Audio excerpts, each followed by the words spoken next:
The gunshot echoed through the canyons of southern Arizona territory like a thunderclap, and Katherine Winters knew that sound meant her father was dead before his body even hit the dusty floor of their homestead.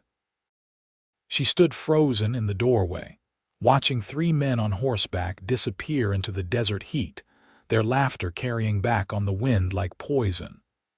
Her father lay sprawled across the porch, blood pooling beneath him, his eyes staring sightless at the cloudless sky above. Katherine was 21 years old, and in that moment, she became utterly alone in the world. The ranch hands found her hours later, still standing there, her green eyes dry and distant.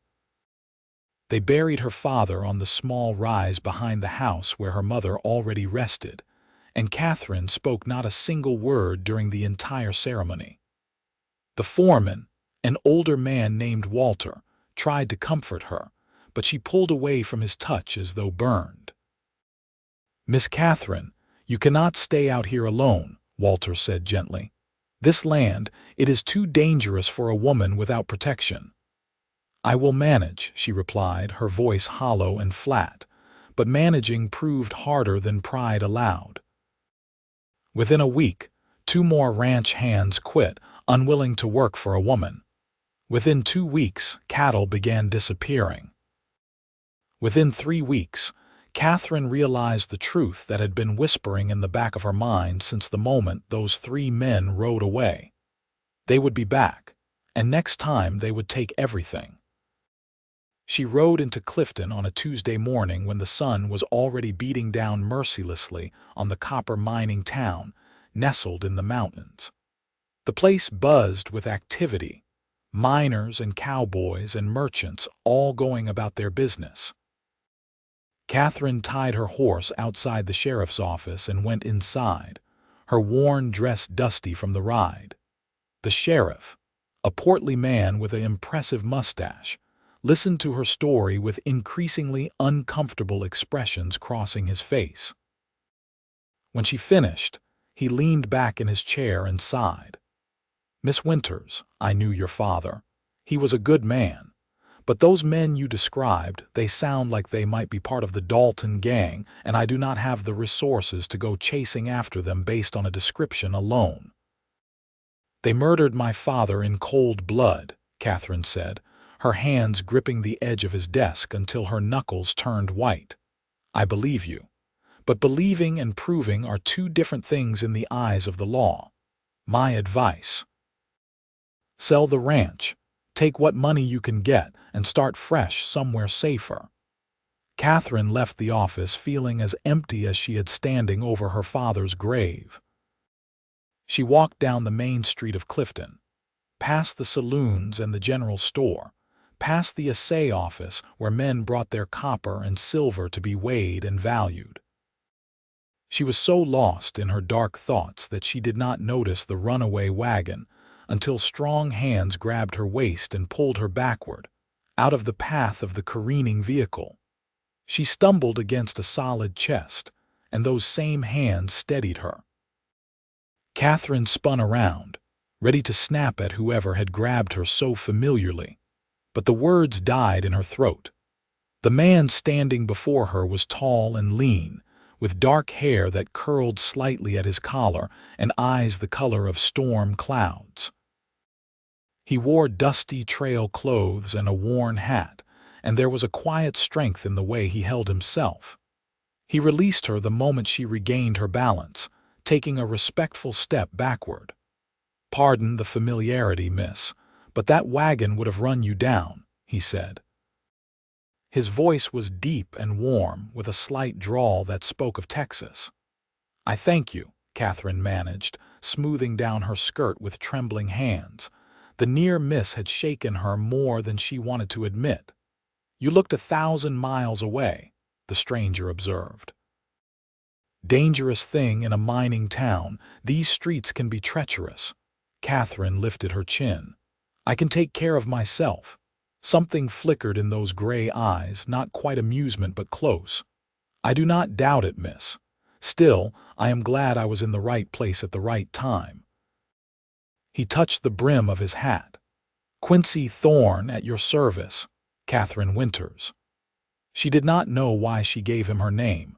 Perhaps it was the kindness in his eyes, or the fact that he had just saved her life, or simply that she was so weary of carrying her burdens alone. "A pleasure, Miss Winters." Quincy studied her face with an intensity that made her want to look away. "Forgive me for being forward, but you have the look of someone who has recently suffered a great loss." The observation, spoken so gently, nearly broke through the wall she had built around her grief. Katherine blinked hard, forcing back the tears that threatened. "My father passed recently. I am sorry." And the simple words, spoken with such genuine compassion, did what 3 weeks of solitude had not managed. A single tear escaped down Katherine's cheek before she could stop it. She wiped it away angrily, humiliated to be showing such weakness to a stranger. "I should go," she said quickly, starting to move past him. "Miss Winters, wait." Quincy's voice stopped her. "I do not mean to pry, but if you need help with anything, arrangements or such, I would be happy to offer assistance. I know what it is to lose family." Katherine turned back to face him, studying this stranger who spoke with such kindness. "Why would you help someone you do not even know?" Quincy was quiet for a moment, his gaze distant. "Because someone once helped me when I had no one, and I figure the best way to honor that kindness is to pass it forward when I can." There was something in his earnestness that made Katherine want to trust him, which frightened her almost as much as it comforted her. "I do not need charity, Mr. Thorne." "I was not offering charity, Miss Winters. Just friendship, if you will have it." Before Katherine could respond, a commotion erupted from one of the saloons. Men poured out onto the street, shouting and shoving. Quincy immediately moved closer to Katherine, positioning himself between her and the growing brawl. His hand hovered near the gun at his hip, but he did not draw it. "We should move away from this," he said quietly, guiding her gently toward the quieter end of the street. Katherine allowed it, too drained to argue. They walked in silence until the noise faded behind them. "Is Clifton always this exciting?" Quincy asked, and there was a hint of humor in his voice that made Katherine's lips twitch despite herself. "I would not know. I live outside of town. Today is my first visit in months." "Ah, a rancher, my father was. Now I suppose I am, though I have more land than livestock at the moment." Quincy's expression grew thoughtful. "Rustlers," Katherine's head snapped up. "How did you know?" "It is a common problem in these parts. A woman running a ranch alone makes for an easy target, I am sorry to say." He paused, seeming to choose his words carefully. "If you need help, Miss Winters, I am currently between jobs. I have experience with cattle and horses, and I am handy with repairs." "I cannot pay much," Katherine heard herself say, surprising herself. She had just met this man, yet here she was considering hiring him. "Room and board would be sufficient for now. I have some savings. I am more interested in honest work than high wages." Quincy met her eyes directly. "And I give you my word, Miss Winters, that you would be perfectly safe. I would bunk with the other hands, and I would treat you with nothing but the utmost respect." Katherine knew she should refuse. Taking on a stranger was foolish, possibly dangerous. But something in Quincy Thorne's steady gaze made her want to take the risk. Besides, what choice did she have? The ranch was failing, her few remaining hands were growing restless, and winter was coming. "All right, Mr. Thorne, when can you start? I can ride out with you today if that suits." And so it was that Katherine Winters rode back to her ranch with a stranger following behind, wondering if she had just made the best or worst decision of her life. The homestead looked even more desolate than usual when they arrived as the sun began its descent toward the western mountains. The main house was a simple structure of wood and adobe, weathered by years of desert winds. The barn leaned slightly to one side, and the corrals held fewer horses than they should. Walter and the two remaining hands, young men named Pete and Jim, emerged from the barn as Katherine and Quincy dismounted. Walter's weathered face creased with suspicion as he looked Quincy over. "Who is this?" "This is Quincy Thorne. He will be working here starting today." Katherine's voice held a firmness she did not entirely feel. "Miss Katherine, might I have a word?" Walter asked, his tone making it clear it was not really a question. Katherine nodded to Quincy. "Pete will show you where to stable your horse and where you will bunk." As Quincy walked away with Pete, Walter moved closer to Katherine, lowering his voice. "You cannot just bring strange men to the ranch. You do not know anything about him. I know that we are losing cattle. The fence in the north pasture is falling apart, and Jim told me yesterday he is thinking of moving on. I know that I need help, Walter, and Mr. Thorne offered his services. He could be one of them, sent to watch the place." The thought had occurred to Katherine, but she had dismissed it. Why would the men who killed my father need to send a spy? They can take whatever they want whenever they want. The sheriff made it clear he will not help. Walter's expression softened. "I am just trying to protect you, girl. Your father would have wanted that. My father would have wanted me to save this ranch, and I cannot do that alone." Katherine touched Walter's arm briefly. "I appreciate your concern, truly. But please, give Mr. Thorne a chance to prove himself." Over the following days, Quincy did exactly that. He was up before dawn, working until after dark. He repaired the north fence, mended the barn door that had been hanging crooked for months, and helped Walter move the remaining cattle to a pasture closer to the house where they could be better protected. He was quiet but not unfriendly, speaking when spoken to, but never pushing for conversation. Katherine watched him from the house, telling herself she was simply keeping an eye on the new hand, but knowing deep down that her interest went beyond mere supervision. There was something about the way Quincy moved, with a quiet confidence and competence, that she found compelling. And when he did speak, his words were always thoughtful and kind.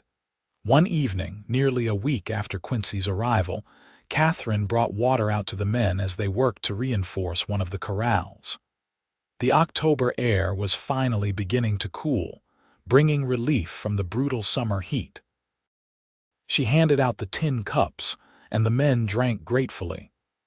"Miss Katherine," Pete said, wiping his mouth with the back of his hand, "Quincy here was just telling us about a technique for breaking horses he learned down in Texas. Sounds like it would work better than what we have been doing." "Is that so?" Katherine looked at Quincy with interest. Quincy shrugged, looking slightly embarrassed at being the center of attention. "It is just about patience and building trust rather than breaking the animal's spirit. Takes longer but produces a better horse in the end." "We have 3 Mustangs that need breaking," Katherine said. "Would you be willing to show us this technique of yours?" "I would be happy to, Miss Winters. Please call me Katherine. We are not so formal out here." Something shifted in Quincy's expression, a softening around his eyes.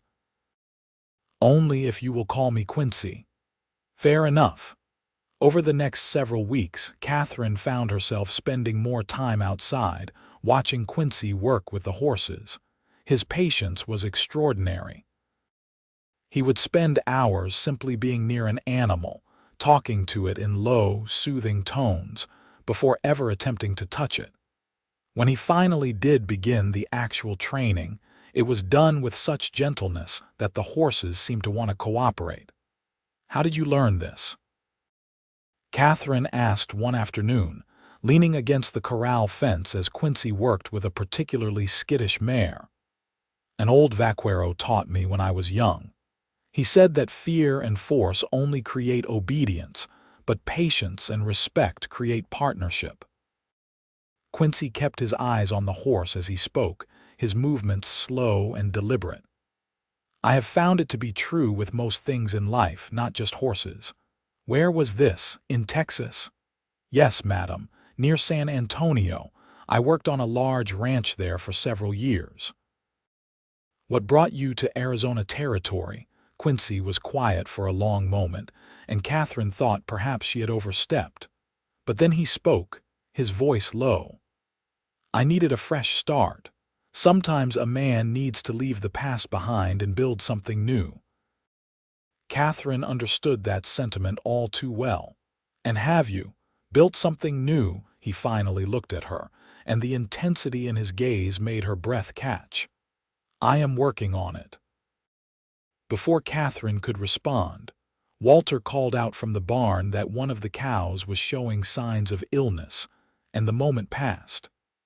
But as Katherine walked away, she felt Quincy's eyes on her, and a warmth spread through her chest that had nothing to do with the Arizona sun. That night, Katherine lay in her bed unable to sleep, her mind churning with thoughts she had been trying to suppress. It had been over a month since her father's death, and she knew she should still be deep in mourning. Instead, she found herself thinking about a gray-eyed cowboy with gentle hands and a kind smile. The guilt was overwhelming. She rose before dawn, as was her habit, and went to start breakfast for the hands. To her surprise, she found Quincy already in the kitchen, with coffee brewing on the stove. I hope you do not mind, he said, looking slightly sheepish. I could not sleep and thought I might make myself useful. I do not mind. Katherine moved to the stove, checking the coffee. Though you do not have to do kitchen work, that is my responsibility. Cooking for 4 men is a lot of work. I am happy to help when I can. Quincy pulled out a chair at the table. Katherine, may I ask you something personal? She tensed slightly but nodded. Your father, how did he die? Katherine's hands stilled on the coffee pot.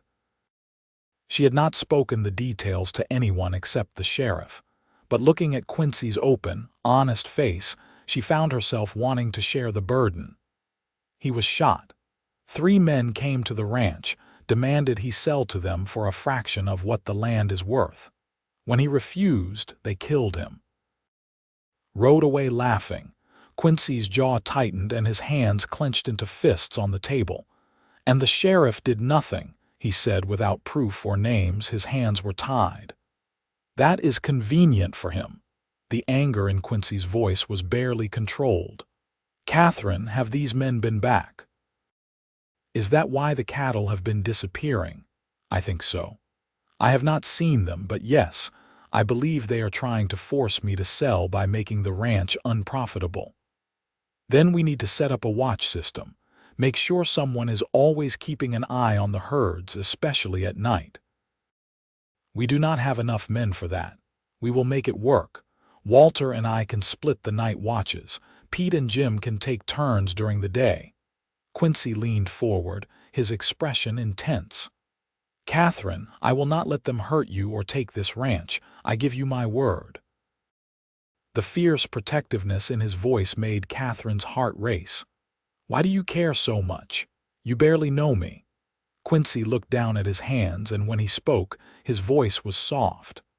My mother ran a small ranch after my father died. I was only 10, too young to be much help. Men came, just like they came to your father. They burned everything, took everything. My mother survived, but she was never the same. She died 2 years later, and I have always believed it was from a broken heart and spirit. Katherine reached across the table without thinking, placing her hand over his. I am so sorry. Quincy turned his hand over, gently grasping hers. His palm was calloused and warm. That is why I will not stand by and watch it happen to someone else, not if I can prevent it. They sat like that for a long moment, hands joined across the table, until the sound of Walter's boots on the porch made them spring apart. Katherine busied herself with the coffee while Quincy moved to the door, but the feeling of his hand in hers lingered long after. The watch system proved effective. For 2 weeks, there were no incidents. The cattle remained safe, and Katherine began to hope that perhaps the men had moved on to easier targets. She should have known better. It was a cold November night when everything changed. Quincy was on watch, riding the perimeter of the north pasture where most of the cattle grazed. The moon was full, casting silver light across the desert landscape. He heard the cattle growing restless before he saw the riders, three dark shapes moving among the herd. Quincy urged his horse forward, his hand moving to his rifle. "That is far enough. This is private property." The three men turned, and in the moonlight, Quincy could make out their faces, hard men with guns on their hips and no fear in their eyes. "We are just checking on these cattle," one of them called out, his voice mocking. "Making sure they are healthy. Would be a shame if something happened to them. The only thing that is going to happen is you three are going to ride out of here now." Quincy kept his rifle ready but not aimed. He was 1 against 3, and while he was confident in his abilities, he was not foolish. Big talk from a hired hand. The second man rode closer. "You must be new. We own this territory. The little girl playing rancher up at the house, she's going to sell to us eventually. It is just a matter of time." The casual cruelty in his words made Quincy's blood run hot. "She is not selling, and this is not your territory. Now leave before I make you leave." The third man laughed. "You and what army, cowboy?" What happened next occurred in a blur. The first man went for his gun, and Quincy fired a warning shot that sent the cattle scattering and made all three horses rear. In the chaos, Quincy managed to position himself between the rustlers and the main body of the herd. "The next shot will not be a warning," Quincy called out, his voice steady despite his racing heart. For a tense moment, the three men considered their options. Then, perhaps realizing that a gunfight might bring unwanted attention from the ranch, they wheeled their horses around. "This is not over," the first man shouted. "Tell your boss we will be back, and next time we will burn that house to the ground with her in it."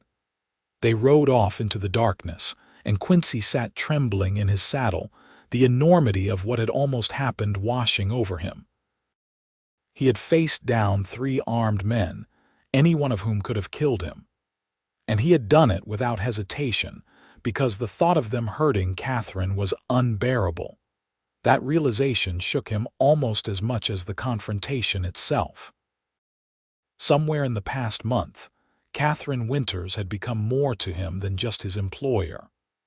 The thought of her in danger filled him with a protective fury, unlike anything he had ever known. He rode back to the house as dawn was breaking, finding Katherine already up and making breakfast. She took one look at his face and set down the pan. "What happened?" Quincy told her everything, watching as her face grew pale and then flushed with anger. "They threatened to burn the house, to kill me." Her voice shook. "They will not get the chance." "Katherine, you need to go into Clifton, talk to the sheriff again. A direct death threat, surely that is enough for him to act. And if it is not, then we will find another way. But you cannot stay here, not with them making threats like that. It is too dangerous." Katherine's eyes flashed. "This is my home. My father's grave is on that hill. I will not be driven away by threats and violence. I am not suggesting you give up, just that you stay in town until this is resolved." "No," Katherine's voice was firm. "I will not hide while others fight my battles. Besides, if I leave, they will just burn the place anyway. At least if I am here, we have a chance to defend it." Quincy ran a hand through his hair in frustration. "You are the most stubborn woman I have ever met." "Good. Stubborn is what has kept me alive this long." Katherine moved closer to him, her expression softening slightly. "Quincy, I appreciate that you are trying to protect me, but I am not a helpless girl who needs to be sheltered. I am a woman who has already lost too much. I will not lose my home too without a fight." Looking into her determined green eyes, Quincy felt something shift in his chest. This woman, with her fierce spirit and refusal to back down, had captured his heart completely. The realization was both exhilarating and terrifying. "Then I will stand with you," he said quietly. "Whatever comes, we will face it together." Catherine's expression softened and she reached up to touch his cheek. It was a brief gesture, barely more than a brush of her fingers, but it sent heat coursing through Quincy's veins. "Thank you," she whispered, "for everything. For staying, for caring, for being here when I needed someone most." Quincy covered her hand with his, holding it against his face for just a moment longer. "There is nowhere else I would rather be." The moment was broken by Walter's arrival, but the connection between them remained, an invisible thread drawing them closer with each passing day. Katherine did ride into Clifton that morning, with Quincy accompanying her. The sheriff listened to her story with a weary expression. "Miss Winters, I understand your frustration, but what you are describing happened on your property, with no witnesses except Mr. Thorne here. Even if I wanted to arrest these men, you cannot give me their names or a good enough description to identify them. So I am supposed to wait until they actually kill me before you will do anything." Catherine's voice was sharp with anger. The sheriff had the grace to look uncomfortable.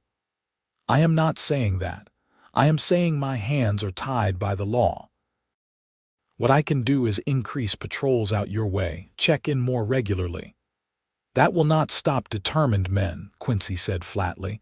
"No, it probably will not, but it is all I can offer." The sheriff leaned back in his chair. "My honest advice, sell the ranch. Take whatever you can get and start fresh somewhere safer." Katherine stood abruptly. "That ranch is my home, and I will not be driven from it by murderers and thieves. Come on, Quincy, we are wasting our time here." As they left the sheriff's office, Quincy noticed a well-dressed man watching them from across the street. Something about the way he looked at Katherine made Quincy's instincts prickle with warning. "You know that man?" he asked quietly, nodding in the stranger's direction. Katherine followed his gaze and her expression hardened. "That is Clayton Morrison. He owns the largest copper mine in the area and has been buying up land around Clifton for years. He approached my father several times about purchasing our ranch." "Your ranch does not have copper on it, does it?" "No, but it has water rights to Copper Creek, which runs through our property and down into the valley where his mine is located. Control the water, control the mining operations." Understanding dawned on Quincy. "You think he is behind the rustlers?"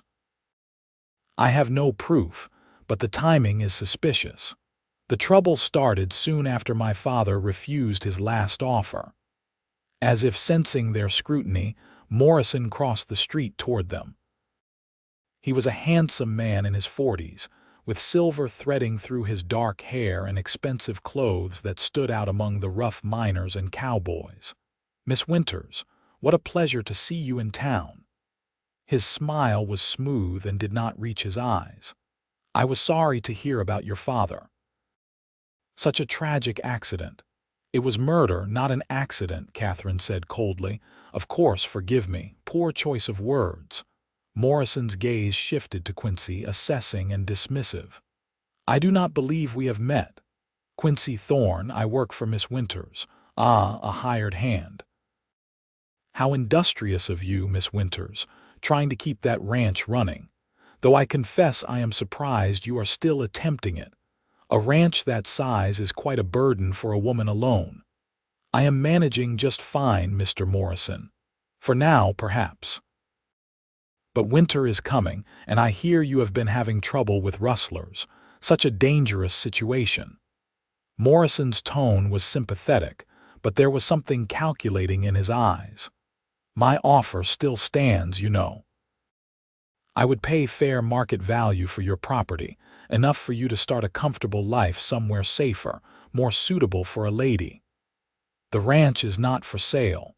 Morrison's smile tightened. "I understand you are emotional right now, grieving, but be reasonable, Miss Winters. How long can you hold out? Another month? 2? Eventually you will have to face reality." Quincy stepped forward, placing himself slightly between Morrison and Katherine. "The lady has given you her answer. The ranch is not for sale." Morrison's eyes narrowed. "I was speaking to Miss Winters, not her help." "And Miss Winters has made herself clear," Quincy replied, his voice dangerously quiet. "I suggest you respect that." For a moment, tension crackled in the air. Then Morrison stepped back, his practiced smile returning. "Of course. I meant no disrespect. Miss Winters, should you change your mind, you know where to find me." He tipped his hat and walked away, but Quincy could feel the man's anger radiating off him. "That man is dangerous," Quincy said once Morrison was out of earshot. "I know. But knowing it and proving it are different things, as the sheriff likes to remind me." Katherine's voice was weary. "Let us go home, Quincy. I am tired of this town." The ride back to the ranch was quiet, both of them lost in thought. As they approached the homestead, Quincy broke the silence. "Katherine, I need to ask you something, and I want you to be honest with me." "All right. If things get worse, if Morrison's men come in force, will you leave? Will you let me get you to safety?" Katherine was quiet for a long moment. "I do not know if I can promise that. This ranch, it is all I have left of my family. Leaving it feels like losing them all over again." "I understand. But Katherine, your father and mother, they would not want you to die for a piece of land. They would want you safe." "How do you know what they would want?" There was no anger in her question, only genuine curiosity. "Because if I cared about someone the way parents care for their children, I would want them alive and safe above all else. Land can be regained. Lives cannot." Katherine turned to look at him, her green eyes searching his face. "And do you care about someone that way?" Quincy's throat went dry. This was not how he had imagined this conversation happening, on horseback in the middle of the desert with danger lurking on all sides. But looking at Katherine, at the vulnerability and hope in her expression, he could not bring himself to lie or deflect. "Yes," he said simply. "I do, Quincy." His name was barely a whisper on her lips. "I know the timing is terrible. I know you are grieving and dealing with threats and fighting to save your ranch. But Katherine, from the moment I pulled you out of the path of that wagon, something in me recognized something in you. And every day since, that feeling has only grown stronger." Katherine's eyes filled with tears. "I thought I was going mad. After my father died, I thought I would never feel anything again except grief and anger. But then you arrived, and suddenly I found myself feeling things I did not think I had any right to feel." "What kind of things?" "Hope, happiness, safety, and yes, affection. So much affection that it frightens me." A tear escaped down her cheek. "Quincy, I do not know how to do this. I have never been loved, not the way I think you are talking about. My parents cared for me, but they were distant people, practical. I do not know how to be what you might need." Quincy brought his horse alongside hers and reached out to gently wipe the tear from her face. "You do not have to be anything except who you are. That is more than enough for me. But I am broken, damaged. I do not know if I am capable of loving someone the way they deserve." "Katherine Winters, you are the strongest, most courageous woman I have ever known. You are not broken. You are surviving, and that takes more strength than most people possess." Quincy's voice was intense with emotion. "And as for love, that is not something you need to know how to do. It is something you feel, and you let yourself feel it. The rest comes naturally." Katherine reached out and took his hand, holding it tightly. "Then I suppose I should tell you that I feel it too. This pull toward you, this need to be near you, to see your smile and hear your voice. It terrifies me, but it also makes me feel more alive than I have in years." They sat like that, hands joined between their horses, until the sun began to set and the temperature dropped. When they finally continued home, something fundamental had shifted between them. They had not spoken formal words of commitment, but they both knew that whatever came next, they would face it together. The next weeks passed in a strange mixture of tension and joy. The threat of Morrison and his men hung over them like a storm cloud, but within that shadow, Katherine and Quincy's relationship blossomed. They found excuses to work together, to stand close, to let their hands brush in passing. Walter noticed, of course, but the old foreman seemed more pleased than concerned. Pete and Jim remained blissfully oblivious, focused on their work and looking forward to the Christmas holiday that was approaching. It was early December when the rustlers struck again, but this time they did not bother with stealth. Katherine was in the house when she heard gunshots and the sound of cattle stampeding. She grabbed her father's rifle and ran outside, her heart pounding. The scene was chaos. 3 men on horseback were driving the cattle toward the southern border of the property, while Quincy and Walter tried desperately to turn the herd. Pete and Jim were nowhere to be seen. Katherine did not hesitate. She mounted her horse and rode hard toward the rustlers, firing a shot over their heads. One of them wheeled his horse toward her, and with a jolt of recognition, she saw it was one of the 3 men who had killed her father. "You," she breathed, raising her rifle. The man's face split into a cruel grin. "Well, if it is not the little orphan girl, you should have sold when you had the chance." He reached for his gun, but before he could draw, Quincy appeared, his horse slamming into the rustler's mount and sending the man sprawling to the ground. Quincy was off his horse in an instant, his gun trained on the fallen man. "Move and I will shoot you where you lay," Quincy said, his voice cold as ice. The other 2 rustlers realized they were outnumbered now that Walter had arrived, and they kicked their horses into a gallop, abandoning their companion. Katherine wanted to chase them, to make them pay for what they had done, but Quincy's voice stopped her.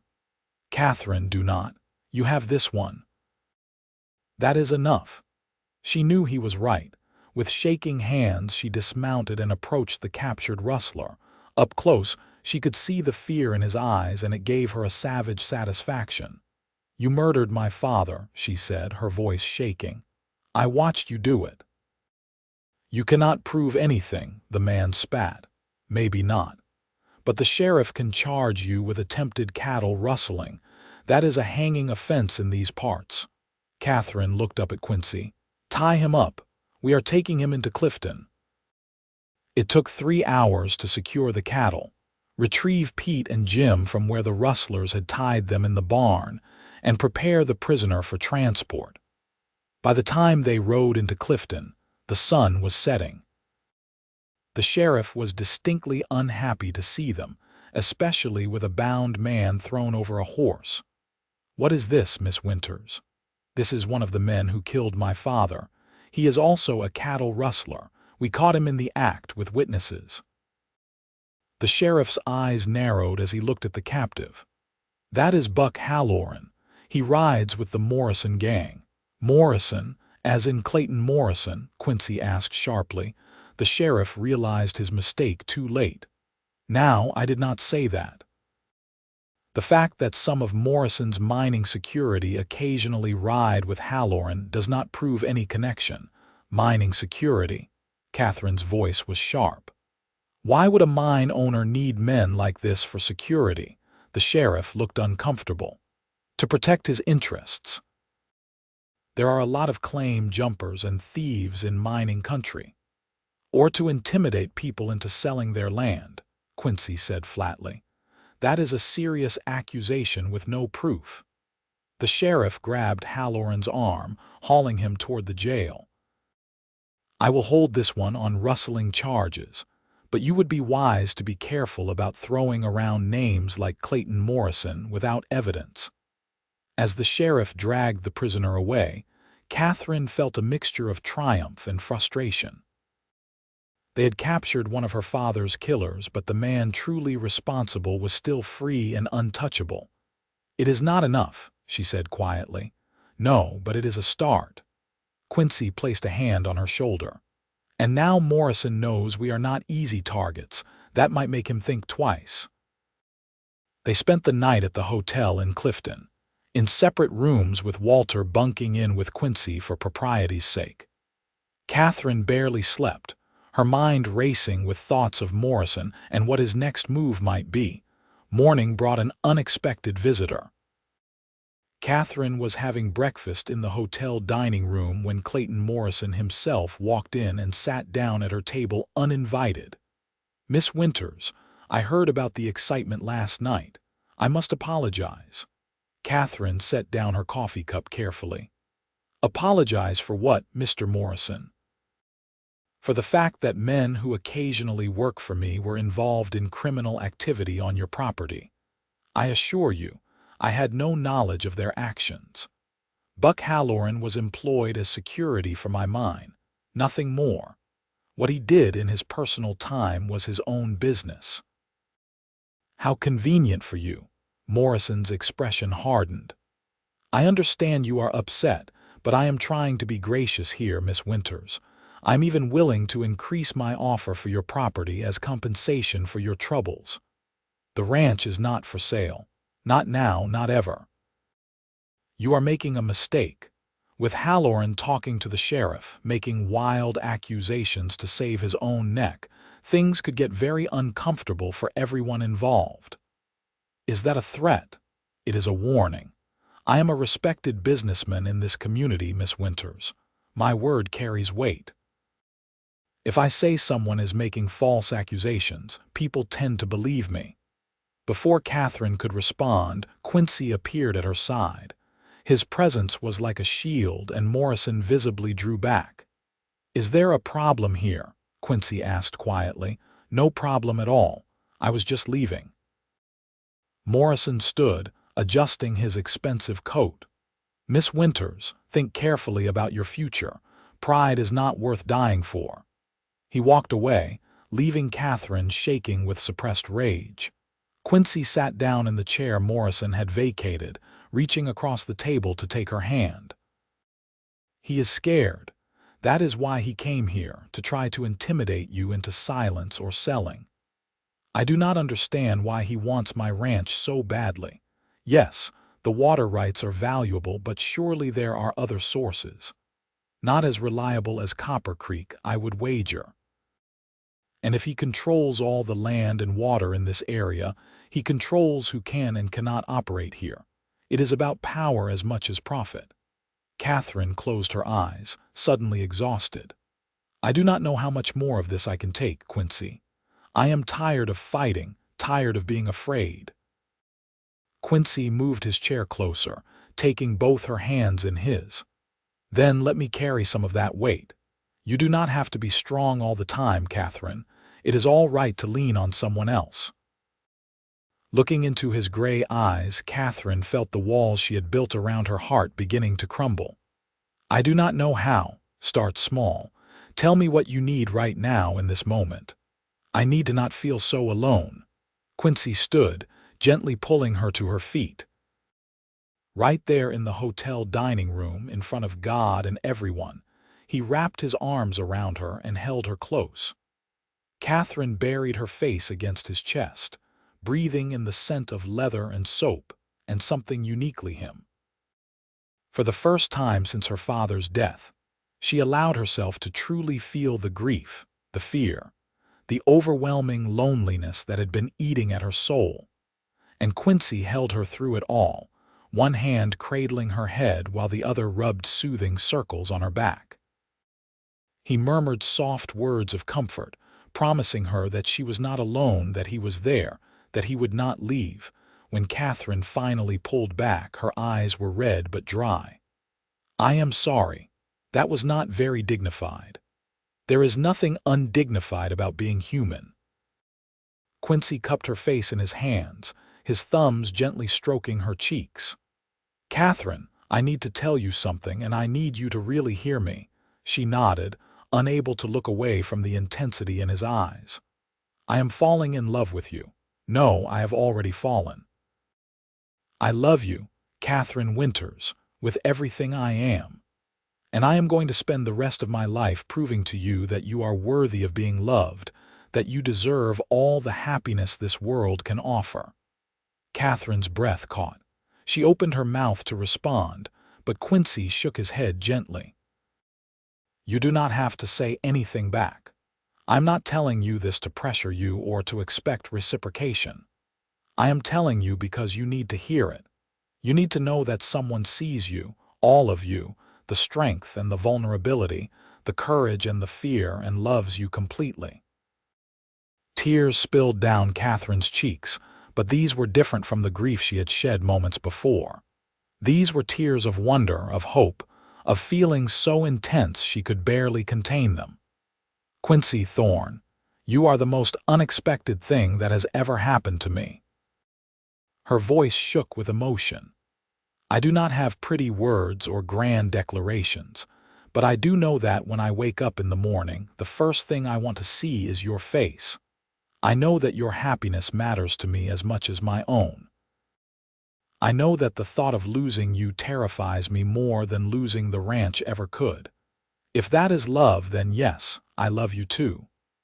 Quincy's face transformed with joy, and before Catherine could say anything else, he kissed her.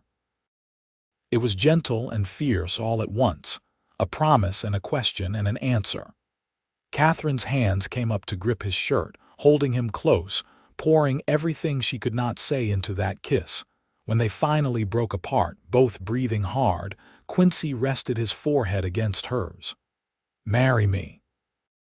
Catherine laughed, a sound of pure joy that surprised them both. That was not exactly a romantic proposal. "I will do better, I promise. I will get a ring and get down on one knee and say all the right words. But Catherine, I cannot wait another moment without knowing you are mine and I am yours." "Yes." The word came without hesitation, without doubt. "Yes, I will marry you."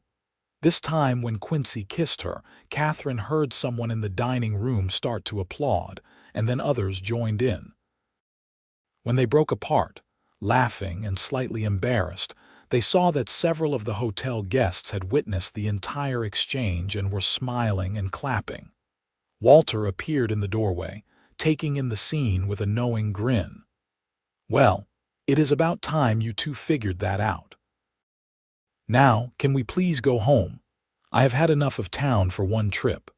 The ride back to the ranch felt different, lighter somehow despite the threats that still loomed. Catherine rode beside Quincy, and every time their eyes met, she felt a flutter of happiness in her chest. She was still in mourning for her father, still facing the very real danger of Morrison's machinations, but she was no longer facing it alone. Over the following weeks, they fell into a new rhythm. Catherine and Quincy still maintained propriety, not wanting to scandalize Walter or the younger hands, but everyone knew an engagement had been made. Pete and Jim were delighted, teasing Quincy mercilessly about being a taken man while congratulating Catherine on her choice. They had not announced a wedding date, both of them agreeing that it did not feel right to celebrate while the threat of Morrison still hung over them. But they made plans in the quiet moments, talking about the future they would build together. "I want to expand the herd," Catherine said one evening as they sat on the porch watching the sunset. "Maybe get into breeding quarter horses. There is always demand for good working horses. That would work well with the cattle operation. We could use some of the grazing land for the horses." Quincy took her hand, lacing their fingers together. "But first, we need to deal with Morrison. I know, Buck Halloran has been in jail for 2 weeks now, but I have not heard anything about a trial date. That is because Morrison is using his influence to delay it. The longer Halloran sits without going to trial, the more likely he will be to accept a deal that leaves Morrison's name out of it." Catherine leaned her head against Quincy's shoulder. "So, what do? We find proof that connects Morrison directly to the rustling and to your father's murder. And I think I know how to get it." Quincy's plan was risky, but Catherine could not think of a better alternative. He would go into Clifton and start asking questions, presenting himself as a cowboy looking for work and willing to do jobs that were not strictly legal. If Morrison was recruiting men for his intimidation tactics, Quincy might be able to get hired and gather evidence from the inside. "Absolutely not," Katherine said when he first presented the idea. "That is too dangerous. It is our best chance of getting the proof we need." "You could be killed. These men are murderers, Quincy. I can take care of myself, and more importantly, I will not stand by while Morrison continues to threaten you. We need to end this, Katherine, or we will never be able to move forward with our lives." Katherine knew he was right, but the thought of Quincy putting himself in danger made her feel physically ill. "What if something happens to you? What if I lose you?" Quincy pulled her close, wrapping his arms around her. "You are not going to lose me. I have survived too much and found too much to live for to let some corrupt mine owner take me down. Promise me you will be careful. Promise me you will not take unnecessary risks. I promise." He kissed the top of her head. "Besides, I have a wedding to get to. I have no intention of missing that." 2 days later, Quincy rode into Clifton dressed in his roughest clothes, looking every bit the down on his luck drifter. He spent the first day drinking in saloons and gambling just enough to lose money, but not so much as to draw suspicion. He let it be known that he was looking for work, any kind of work, and that he was not picky about the legal niceties. It took 3 days before someone approached him. A rough-looking man with a scar across his cheek sat down at Quincy's table in the saloon. "Here you are looking for work." "Depends on the work. The kind that pays well and does not ask too many questions." Quincy took a long drink of his whiskey, studying the man. "I am listening." "There is a man, a businessman, who needs help with some negotiations. Sometimes people need a little convincing to see reason." "That is where men like us come in. Convincing. That is a nice word for it." The scarred man grinned. "You interested or not? Who is the businessman?" "That is need to know, and you do not need to know unless you are in." Quincy pretended to think about it, though his heart was racing. This was it, the opening he needed. "All right, I am in. When do I start?" "Tomorrow night. Meet me here at sundown. Oh, and do not mention this to anyone. The boss values discretion." After the man left, Quincy resisted the urge to immediately ride back to the ranch. He had to maintain his cover. Instead, he rented a room at the cheapest boarding house in town and tried to sleep, knowing that the next day could change everything. Back at the ranch, Katherine was pacing the porch like a caged animal. It had been 3 days since Quincy left, and she had heard nothing. Walter tried to reassure her that no news was good news, but every hour that passed felt like an eternity. "Miss Katherine, you need to eat something," Walter said, appearing with a plate of food she had not asked for. "I am not hungry." "You have not been hungry for 3 days. Starving yourself will not bring him back any faster." Katherine stopped pacing and looked at Walter with haunted eyes. "What if I have made a terrible mistake? What if I have sent the man I love into a trap?" Walter set the plate down and took Katherine's hands in his weathered ones. "Quincy is smart and capable.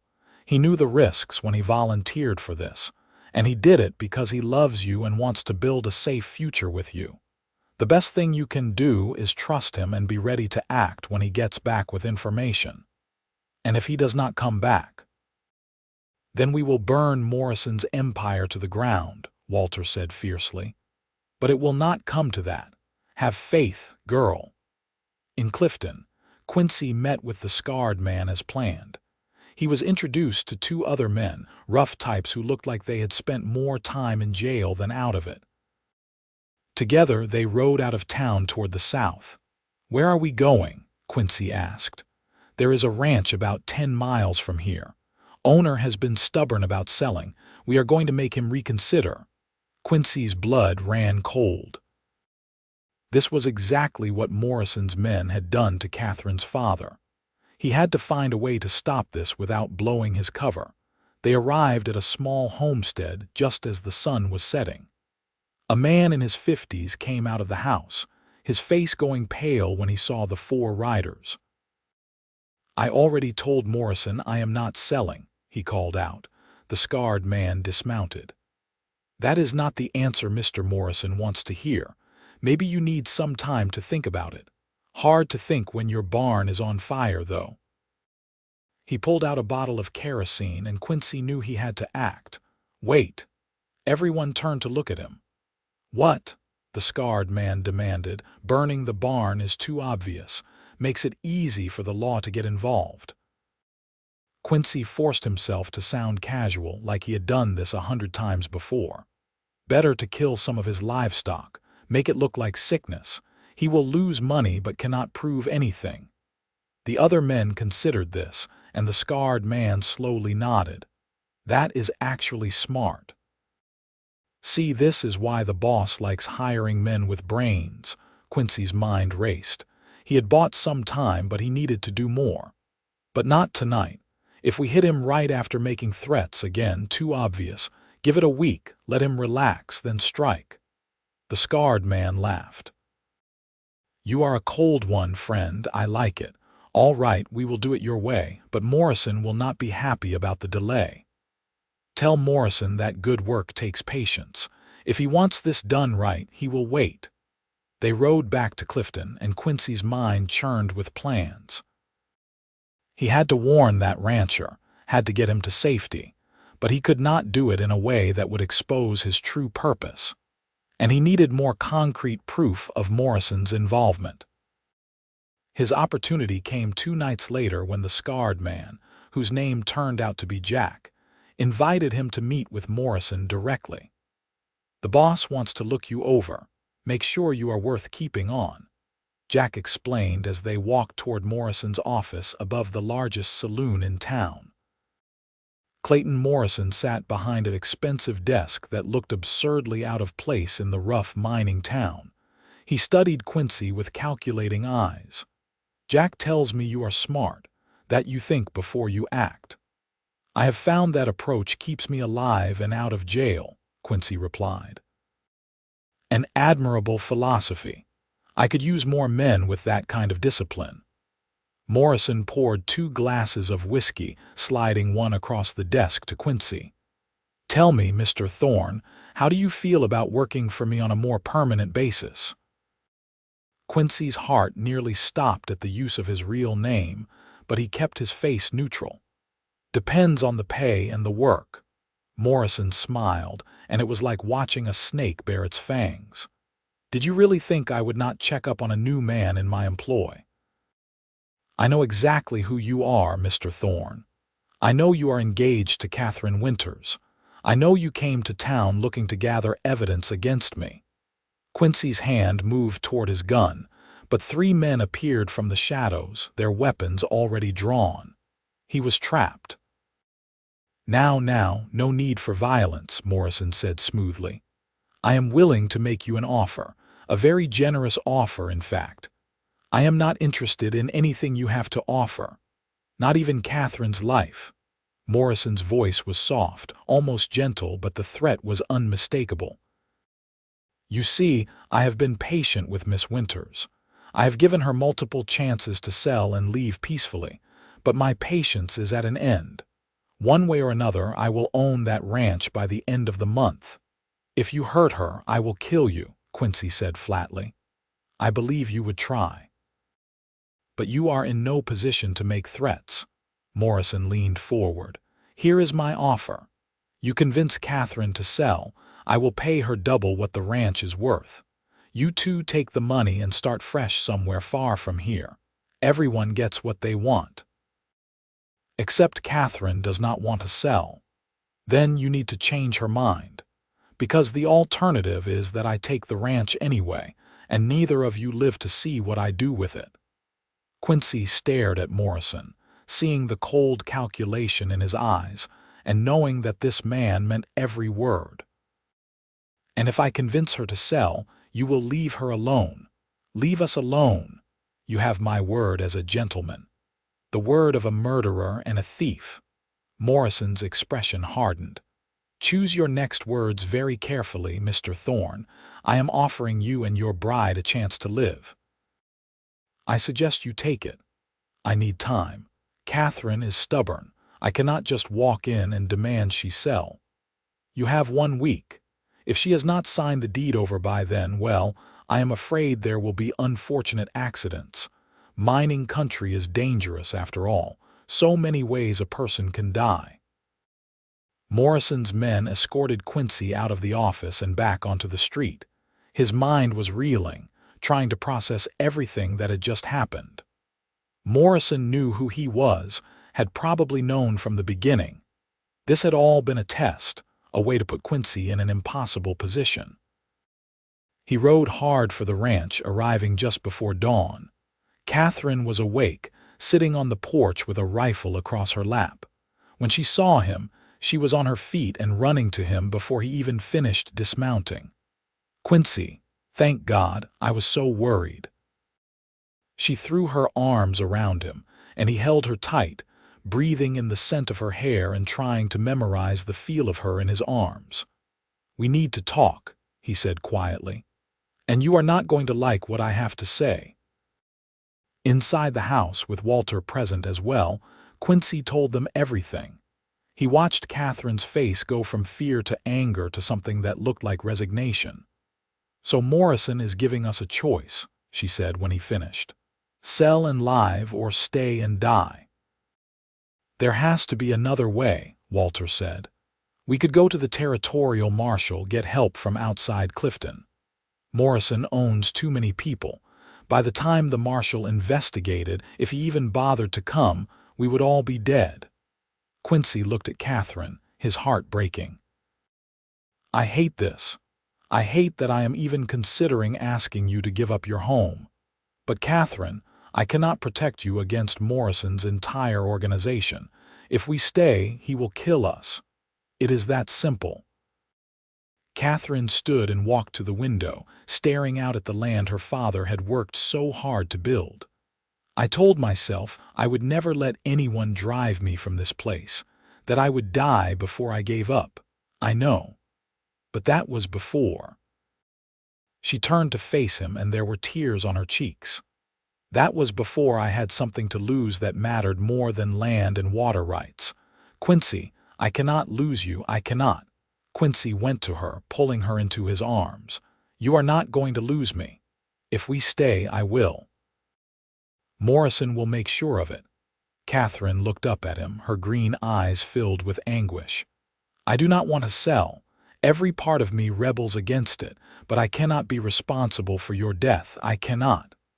This is not your responsibility. This is Morrison's evil, not yours. But it is my choice, and I choose you. I choose us and the life we could have together." Katherine's voice strengthened with resolve. "We will sell the ranch, take the money, and start over somewhere Morrison cannot reach us." Walter made a sound of protest. "Miss Katherine, you do not have to do this." "Yes, I do. Because the alternative is watching the man I love die for a piece of land, and I have already lost too many people I care about." Katherine stepped out of Quincy's embrace, wiping her tears away. "We will sell, but on my terms. I want twice the property value as Morrison promised. I want it in writing, notarized, and I want a guarantee that he will leave our people alone. Walter, Pete, Jim, they all get to find new positions without any interference from Morrison." Quincy felt pride swell in his chest even as his heart ached for what this cost her. "I will make sure he agrees to all of that.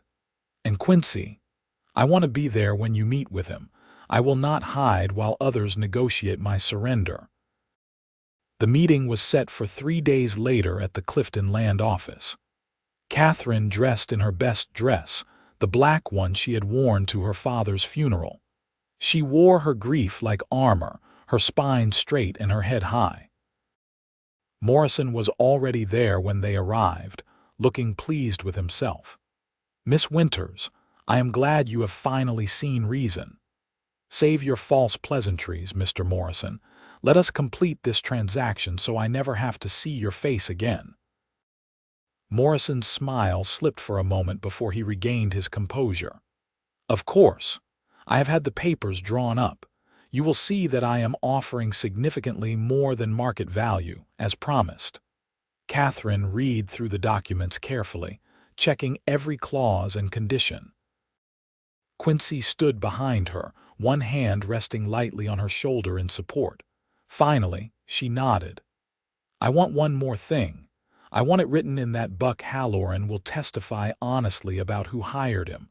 No deals, no reduced charges in exchange for silence." Morrison's expression darkened. "That was not part of our agreement. It is now. Otherwise, you can take your blood money and choke on it." Katherine's voice was cold as ice. "You are taking my home, Mr. Morrison. The least you can do is give me the satisfaction of knowing one of your men will face justice." For a long moment, Morrison said nothing. Then he nodded curtly to his lawyer, who added the clause. "Done, though I suspect you will find that Halloran's testimony will not be as damning as you hope. We will see."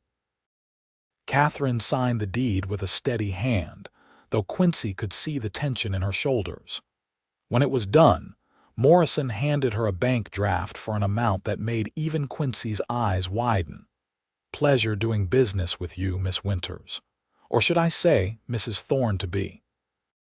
Morrison's smile was smug. "Do enjoy your new life. I hear California is pleasant this time of year."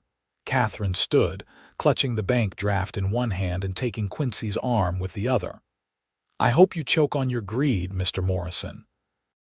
And I hope that when you die, alone and unloved despite all your money, you remember the people you destroyed to get it." She swept out of the office with her head high, and Quincy followed, his admiration for her strength growing with every step. They returned to the ranch to find Walter, Pete, and Jim waiting anxiously. When Katherine told them the news, Walter looked like he wanted to argue, but the expression on her face stopped him. "It is done. We have 2 weeks to clear out." Katherine's voice was hollow. "Walter, I have included provisions in the sale that Morrison must honor any employment contracts and provide references for anyone who wants to seek work elsewhere. You will all be taken care of." "What about you?" Pete asked. "Where will you go?" Katherine looked at Quincy, and some of the hollowness left her eyes. "We are going to get married and start fresh. Maybe in Colorado or New Mexico, somewhere we can build something that is ours." The next 2 weeks were a blur of packing and sorting. Katherine kept only what she could fit in a wagon: her mother's china, her father's books, and a few personal items. Everything else was left for Morrison, though it galled her to leave anything for the man who had stolen her inheritance. Buck Halloran did testify, as promised, but Morrison had been right. The killer's testimony was vague and full of inconsistencies that Morrison's expensive lawyers easily tore apart. In the end, Halloran was convicted of rustling, but the murder charges against him and any connection to Morrison were dismissed for lack of evidence. He would spend a few years in territorial prison, but that was all the justice Katherine would get for her father's death. "It is not enough," she said bitterly as they packed the last of their belongings. "I know, but you did what you could. You got him convicted of something, which is more than most people manage against men like Morrison." Quincy closed the trunk he was packing. "Katherine, I know this is not the ending you wanted for this chapter of your life, but I promise you we are going to build something better, something that is ours and that no one can take away." Katherine walked to the window, looking out at the land one last time. "I just want to feel like I am not running away." "You are not running. You are choosing to live, to fight another day. That is not cowardice, that is courage."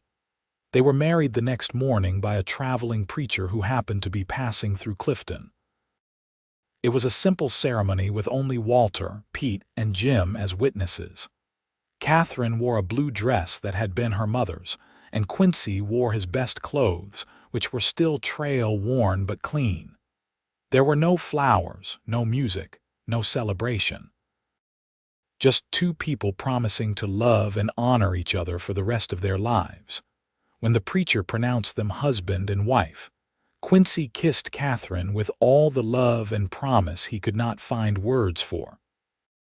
And despite everything they had lost, despite the grief and anger and injustice, Katherine felt something bloom in her chest. Hope. For the first time since her father's death, she felt hope for the future. They left Clifton the next day, their wagon loaded with their possessions and enough money to start a new life. Walter, Pete, and Jim rode with them for the first few miles before turning back, each of them shaking Quincy's hand and hugging Katherine goodbye. "You take care of her," Walter said to Quincy, his old eyes suspiciously bright with my life. "And you, girl, you be happy. Your father would want that for you." Katherine hugged the old foreman tightly. "Thank you, Walter, for everything." As they rode north, Katherine looked back only once at the land that had been her home. Then she turned her face forward, toward the future, and did not look back again. They traveled for 3 weeks, taking their time and exploring different towns and territories. Katherine was still grieving, still processing the loss of her father and her home, but with each mile they traveled, she felt a little lighter. Quincy was endlessly patient, holding her when she cried, listening when she needed to talk, and giving her space when she needed solitude. They eventually settled in a small town called Socorro in New Mexico Territory. It was far enough from Clifton that Morrison's influence could not reach them, but still a frontier town where they could buy land and start fresh. With the money from the ranch sale, they were able to purchase a modest homestead with good water and grazing land. "It is not as big as what you had in Arizona," Quincy said as they stood looking at their new property. "No, but it is ours, truly ours. No one can take it from us." Katherine took his hand. "This is where we start building our life together." And build they did. Quincy proved to be as skilled at ranching as he had been at working for Katherine back in Arizona. They started small, with a few head of cattle and some horses. The work was hard, but they did it together, and there was joy in the shared struggle. Their first year of marriage was not easy. Katherine still had nightmares about her father's death, about Morrison's threats, about losing everything. But Quincy was always there, holding her through the dark hours, reminding her that she was safe, that she was loved, that she was not alone. Slowly, Katherine began to heal. The grief never fully left her, but it became something she could carry rather than something that crushed her. And in the spaces where grief had lived, love grew. Her love for Quincy deepened with every passing day, every shared sunrise, every quiet evening on their porch watching the sunset over the mountains. Quincy proved his promise to her every single day in 1,000 small ways. He made her coffee in the morning just the way she liked it. He never made decisions about the ranch without consulting her first, always treating her as an equal partner. He told her he loved her multiple times a day, and he showed it in the way he looked at her, like she was the most precious thing in his world. One evening in early spring, almost 2 years after they had left Arizona, Katherine realized she had not thought about Morrison or Clifton in weeks. She and Quincy were sitting on their porch, watching the stars come out, and she was filled with such contentment that it took her breath away. "What are you thinking about?" Quincy asked, his arm around her shoulders. "I am thinking that I am happy, truly, deeply happy. And I am thinking about something you said to me once, about proving to me that I deserve to be loved. I remember. You have proven it, Quincy. Every single day for the past 2 years, you have shown me what it means to be loved, to be cherished, to be valued. You have given me something I never thought I would have." Quincy turned to look at her, his gray eyes soft in the fading light. And what is that? A home. Not a place, but a feeling. The feeling of being completely safe and completely loved. That is what you have given me. Quincy pulled her closer, kissing her forehead. Katherine, you are the easiest person in the world to love. I am just glad you finally believe you are worthy of it. I am starting to. It is still hard sometimes, still feels strange to trust in happiness, but I am learning. We have the rest of our lives for you to learn. I am not going anywhere. Katherine tilted her face up to kiss him, pouring everything she felt into that kiss. When they broke apart, she rested her head against his chest, listening to the steady beat of his heart. Quincy, there is something I need to tell you. What is it? I am with child. I have been sure for about a week now, but I wanted to wait to tell you until I was certain. Quincy went very still, and then he let out a whoop of joy that startled the horses in the nearby corral. He picked Katherine up and spun her around, both of them laughing. A baby. We are going to have a baby. He set her down carefully, his hands immediately going to her still flat stomach. Are you all right? Do you need to sit down? Should you be working so hard? Katherine laughed at his sudden anxiety. I am fine. Women have been having babies since the beginning of time. I am healthy and strong, and we have months before the baby arrives. A baby, Quincy repeated, his voice filled with wonder. He knelt down, pressing his ear to her stomach as if he could hear the tiny life growing inside her. Our baby. Katherine ran her fingers through his dark hair, her heart so full she thought it might burst. Are you happy? Quincy looked up at her, and there were tears in his eyes. Happy does not begin to cover it. Katherine, you have given me everything. A home, a purpose, a love I never thought I deserved. And now this. A child. A family. I am the most blessed man alive. The pregnancy progressed smoothly. Katherine continued to work on the ranch as long as she was able, though Quincy watched her like a hawk and tried to take on the heavier tasks. They hired a local woman to help around the house in the later months, and their neighbors, good people who had welcomed the young couple warmly, checked in regularly to make sure Katherine had everything she needed. On a warm October evening, Katherine went into labor. Quincy sent for the midwife and then paced the house like a caged animal, unable to sit still. The labor was long and difficult, lasting through the night and into the next day. Quincy was allowed in the room, and he held Katherine's hand through every contraction, whispering encouragement and love. Finally, as the sun began to set on their second day of marriage anniversary, their son was born.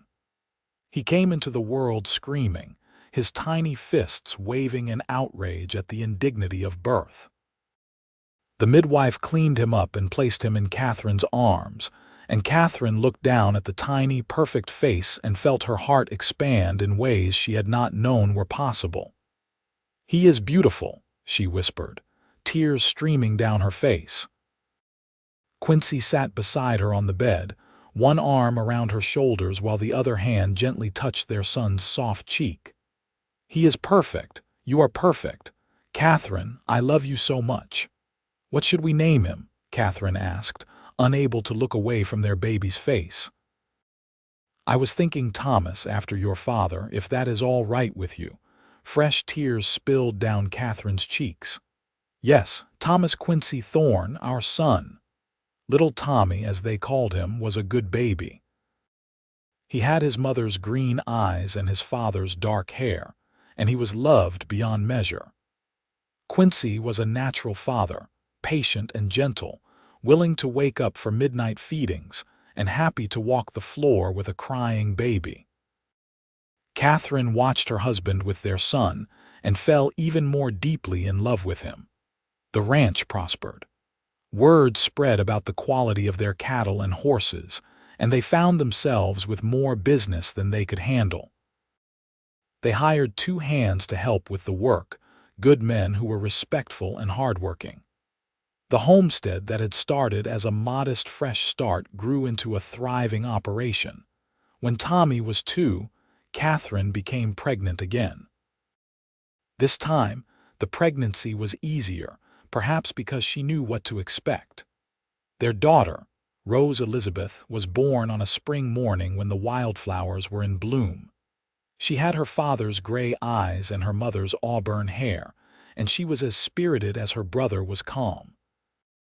"We are blessed," Katherine said one evening, watching Quincy play with their children on the floor of their expanded house. Tommy was 4 now, Rose was 2, and they had just discovered that a third child was on the way. More than blessed. "Sometimes I have to pinch myself to believe this is real." Quincy looked up at her, and the love in his eyes still took her breath away after all these years. "Do you ever think about Arizona, about Clifton?" Katherine considered the question. "Sometimes. Usually when I am trying to remember my parents' faces or a specific moment from my childhood. But I do not regret leaving.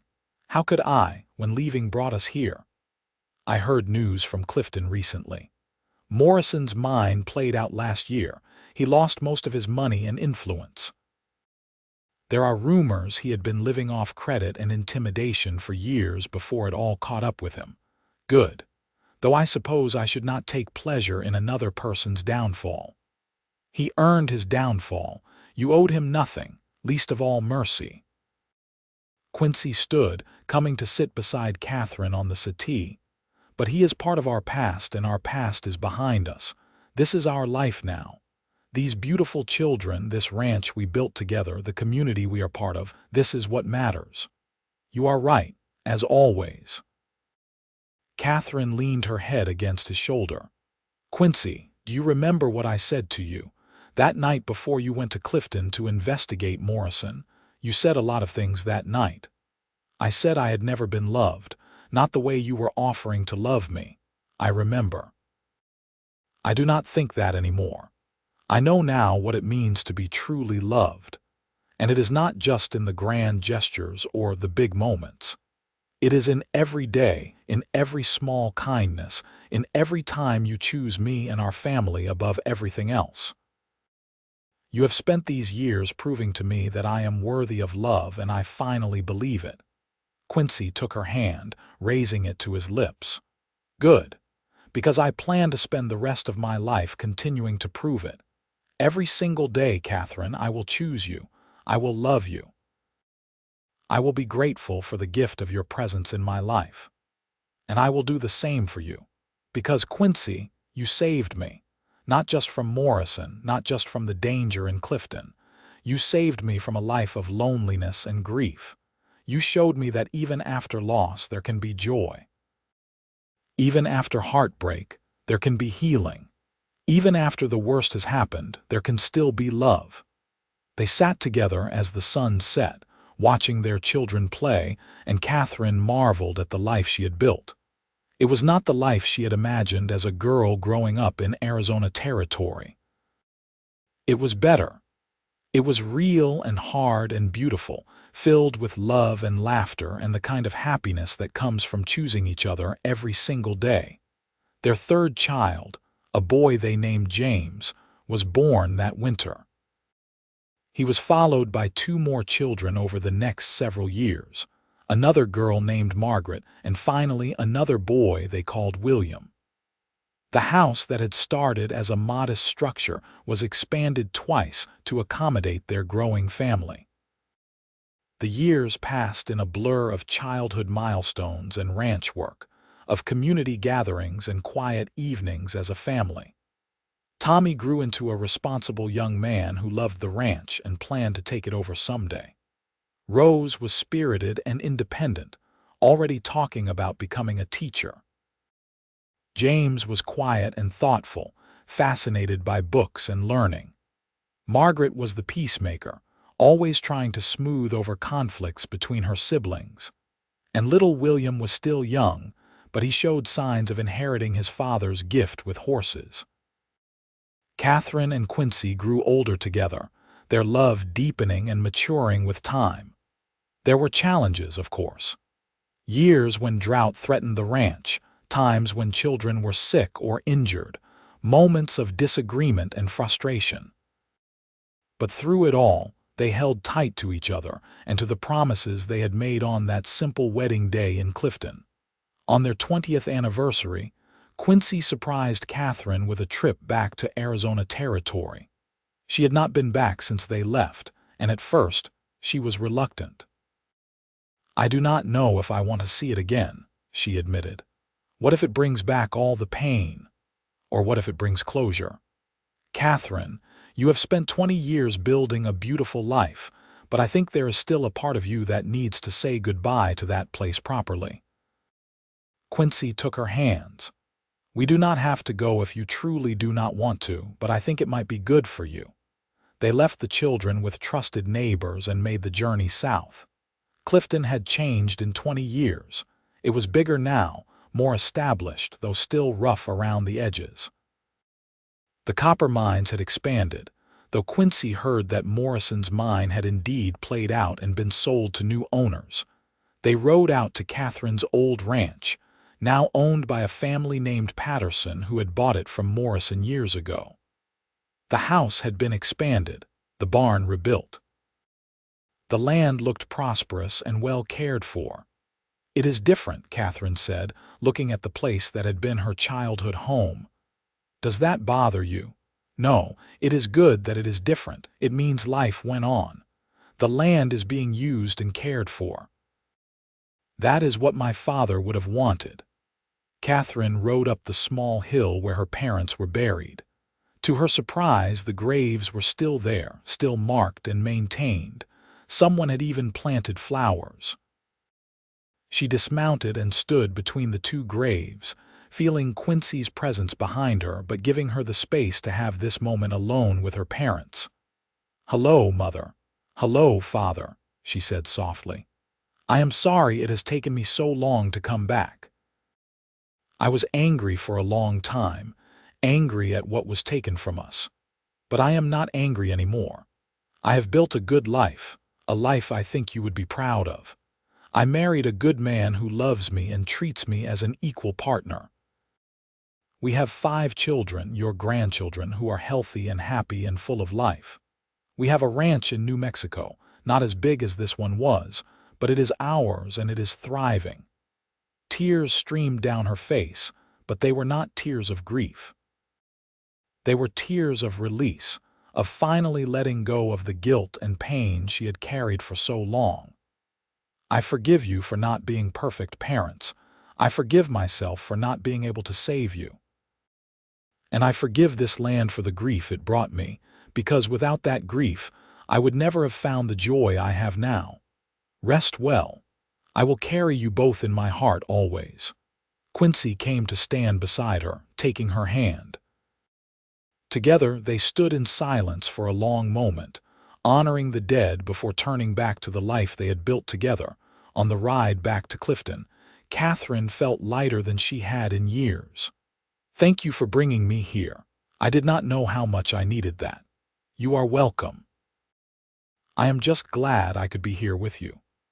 They spent one more night in Clifton, staying at the hotel that was much nicer than it had been 20 years ago. As they prepared for bed, Katherine looked at her husband, at the gray that was now threading through his dark hair, at the lines that time and laughter had etched around his eyes, and she felt overwhelmed with love. "Quincy Thorne, do you know that you are still the most handsome man I have ever seen?" Quincy laughed, pulling her close. "And you, Katherine Thorne, are even more beautiful now than you were the day I first saw you." "Liar. I have gray hair and wrinkles, and I have had 5 babies. And every gray hair represents wisdom earned. Every wrinkle represents years of laughter and smiles. And those 5 babies are proof of our love and the life we have built together. You are beautiful, Katherine, not in spite of these things, but because of them." Katherine kissed him, pouring 20 years of love and gratitude into that kiss. "Take me home, Quincy. Back to Socorro, back to our children, back to our life. Nothing would make me happier." They returned home to find their children had thrown together a surprise anniversary party with the help of their neighbors. The house was decorated with wildflowers, and there was a feast laid out that must have taken days to prepare. Their friends and neighbors had all contributed, creating a celebration of love and community. As Katherine looked around at the faces of the people who had become like family, at her children laughing and playing, at her husband standing beside her with his arm around her waist, she felt a profound sense of gratitude. This was her life. This was what love had built. The years continued to pass. Their children grew up, fell in love, started families of their own. Tommy married a local girl and took over the day-to-day running of the ranch. Rose became a teacher, just as she had dreamed, and married a kind man who supported her ambitions. James went away to university, studying law, and returned to practice in Socorro. Margaret married a rancher from a neighboring spread, and William, their youngest, showed every sign of following in his father's footsteps as a horseman. Katherine and Quincy became grandparents, then great-grandparents. They watched their family tree spread and grow, knowing that every branch represented love and legacy. The ranch that they had started with just the two of them, and a wagon full of possessions, had become a true family legacy, something that would be passed down for generations. On their 40th anniversary, the entire family gathered for a massive celebration. There were children and grandchildren everywhere, 3 generations of Thornes filling the expanded ranch house and spilling out into the yards. Katherine, now 62 years old with silver threading through her auburn hair, stood on the porch watching the chaos with a smile. Quincy, 64 and still strong despite the years, came to stand beside her. "What are you thinking?" he asked, the same question he had asked her countless times over the years. "I am thinking about a scared, angry young woman who thought she would never know love. Who thought she was too broken, too damaged, to deserve happiness." Katherine looked up at him, her green eyes still as bright as they had been 40 years ago. "And I am thinking about the cowboy who refused to believe that, who spent his life proving her wrong." Quincy took her hand, his thumb rubbing over the wedding ring she had worn for 40 years. "Best decision I ever made, pulling me out of the path of that wagon. No, deciding in that moment that I was going to know you, love you, and spend my life making you happy. You have succeeded beyond measure, Quincy Thorne. You took a woman who thought she had nothing left to live for and gave her everything worth living for." They stood together, watching their family, their legacy, their proof that love could overcome even the darkest circumstances. And Katherine knew with absolute certainty that she had been wrong all those years ago. She had always been worthy of love. It had just taken the right person, the right cowboy with gray eyes and a kind heart, to show her the truth. As the sun set over the New Mexico mountains, painting the sky in shades of orange and pink, Katherine and Quincy held hands and watched their family together. They had built something beautiful, something lasting, something that would continue long after they were gone. And it had all started with a whispered confession and a cowboy's promise. She had whispered she had never been loved. He had spent his life proving her wrong. And in doing so, they had created a love story for the ages, one that would be told and retold by their descendants for generations to come. A story of resilience and redemption, of choosing love over fear, of building something beautiful from the ashes of loss. It was, Katherine thought as Quincy pulled her close and kissed her forehead, the best possible ending.